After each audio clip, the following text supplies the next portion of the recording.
Almanaku On This Day, ngjarjet më të rëndësishme të ditës në Top Albania Radio.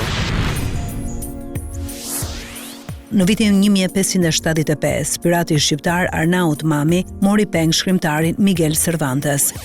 1777, trupat britanike zaptojnë qytetin Philadelphia në Pennsylvania gjatë revolucionit amerikan. 1783 u krijua Fayette County në Pennsylvania. 1933, një nga eksponentët e botës së krimit në SBA, George Kelly Burns, arrestohet nga agjentët e FBI-s së bashku me gruan e tij. 1944, lufta e dytë botërore, dështon operacioni Market Garden. 1950, Indonezia i bashkohet Kombeve të Bashkuara.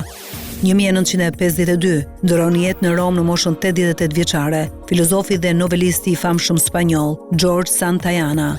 1957, filloi të shfaqet në Broadway drama muzikore West Side Story. West Side Story ishte një përshtatje muzikore moderne e dramës së Shakespeare-it, Romeo dhe Julieta.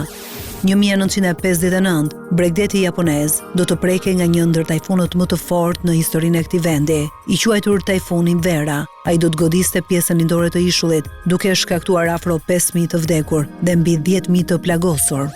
1960, në Chicago, bëhet debati i parë televiziv në mes kandidatëve për president Richard Milhouse Nixon dhe John Fitzgerald Kennedy. 1960, Fidel Castro shpall aleancën e Kubës me Bashkimin Sovjetik. 1961, këngëtari Bob Dylan debuton në publik. 1962, proklamohet Republika Arabe e Yemenit. 1966, prezantohet makina e parë Chevrolet Camaro.